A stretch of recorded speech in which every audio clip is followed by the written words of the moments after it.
우리의 고유 문자인 한글을 세종대왕이 창제하였다는 것은 한국인이라면 누구나 알고 있는 사실입니다.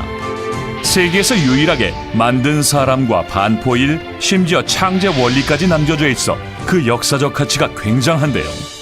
대문을 보고 니은 기역을 만드셨다고 얼핏 본 것 같긴 한데 정확하게는 모르겠어요. 글쎄요, 그것까지는 잘 모르겠네. 아니요, 그 생각은 안 해봤고 모르겠습니다. 그런데 말입니다. 그 많은 역사적 자료들 중 유독 창제 비화에 대해선 알려져 있지 않았습니다. 그 누구도 알지 못하는 한글 창제의 숨은 이야기. 한국인도 모르는 한글 창제의 비화.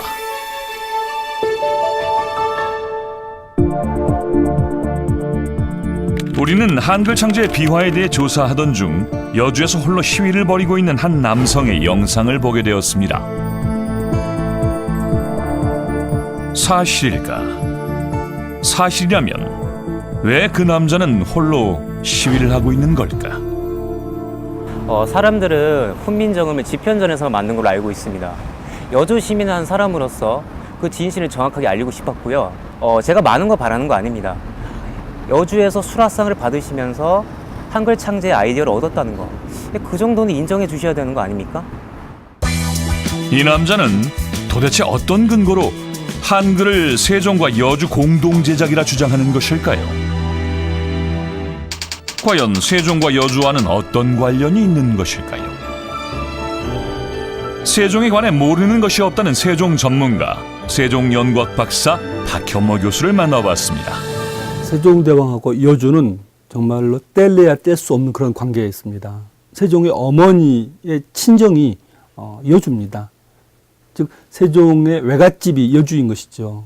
그러다 보니까 어려서부터 자주 이렇게 여주를 오셨는데요. 오실 때마다 세종이 좋아하시는 거가 여주 쌀이었습니다. 내가 먹는 맛있는 여주 쌀과 같은 그런 그것을 백성들에게 모두 고루 먹일 수 없을까? 실록을 보면 그것을 양민, 백성을 먹여서 살리는 것, 효유훈미라고 되어 있는데요. 바로 백성을 문자를 줘서 깨우치게 하는 것에 대한 고민이 세종이 여주에서 늘 하던 고민이었습니다.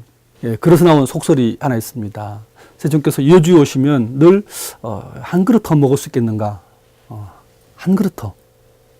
한 그릇 더. 그러다가 한 그릇이 나왔다는 속설이 있습니다. 여주 쌀밥 한 그릇 더에 대해서 아시나요? 한 그릇 더를 외치다 한글을 생각해내셨다는데 이러한 사실은 여주 곳곳에 잘 알려져 있다고 합니다. 세종대왕님께서 이 여주 쌀밥을 드시고 너무 맛있으니까 한 그릇 더 찾으셔갖고 그 이야기는 여주 사람들은 다 알고 계세요. 예. 여주 사람이라면 모두가 알고 있다는 한글 창제 비화. 여주 쌀밥 한 그릇 더. 정말 사실일까요? 세종께서 이제 여주에 오실 때 지금 기록을 보면 천령현이라고 지금 이포복 근처에서 그 점심을 드셨다는 기록이 있습니다. 그리고 그 다음에 이제 금당천, 지금 북내면까지인데 신기하게도 그 사이에 하루 정도 실록의 공백이 비어 있습니다. 대체 정말 왕의 일거수일투족을 다 기록하는 사관이 그 하루 동안 왜 공백을 두었을까? 저는 참 궁금해하는데요. 저는 세종께서 그 당시에 백성들을 찾아가서 역시 그 당시 좋아하시는 여주 쌀밥을 드시면서 한글 창제의 고민을 그때 백성들을 보면서 하지 않았을까. 그날도 세종께서는 틀림없이 여염집에 가서 그냥 한 그릇터를 계속 연신 외쳤을 겁니다. 세종이 여주에 머물던 그날 대체 무슨 일이 있었던 걸까요? 여주에 머무른 둘째 날, 그날에 대해 알고 있다는 한 농부를 찾아가 봤습니다. 그날은 뭐 할아버지께 들은 얘기인데 세종대왕께서 저희 가문에 오셔서 아주 식사를 맛있게 하셨다더라고. 세종대왕께서 드신 쌀이 전원에서 자란 쌀이거든요. 엄청 영광된 자리였는데 저희 집안으로서는 없는 집안에서 아주 거들나는 날인 줄 알았어요. 아유, 말 떼지 마세요. 뭐 한두 끗도 없어요. 한 그릇도가 몇 번인지 몰라. 아주 우리는 그래서 그날을 잊지 않게 해서 한 그릇 더 날로 정해갖고 매년 아주 그날만큼은 한 그릇 더 먹고 있습니다. 심지어 조선시대에는 요즘 밥그릇과는 비교할 수 없을 만큼 큰 밥그릇을 사용하였으며 이 그릇에 고봉밥으로 담았으니 조선시대 밥 한 그릇이면 지금의 4인 가족 한 끼 식사량과도 맞먹을 정도의 양이라고 볼 수 있습니다. 위대한 세종대왕. 그 위대함이라는 것이 위가 거대하다는 뜻이었던 걸까요? 아무리 위가 크다 해도 어떻게 이렇게 많은 양을 먹을 수 있었던 걸까요? 밥이 맛있으니까요. 워낙이. 그러니까 누구나가 이 여주쌀 밥은 이렇게 많이 드세요. 고봉으로 드세요. 완전히. 이 고래실론이라고 있어요. 그 고래실론은 뭐냐면은 물이 항상 차 있고 그 태풍이 불어도 쓰러지지 않는 쌀이에요. 그게 벼가요. 그러니까 밥이 맛있으니까 그러잖아요. 맛이 없으면 여기 쌀밥 한 그릇 더 주세요. 저 보세요. 그냥 계속 시키신다고요. 한 그릇 가지고는 안 되는 거예요. 많이 잡수시기 때문에.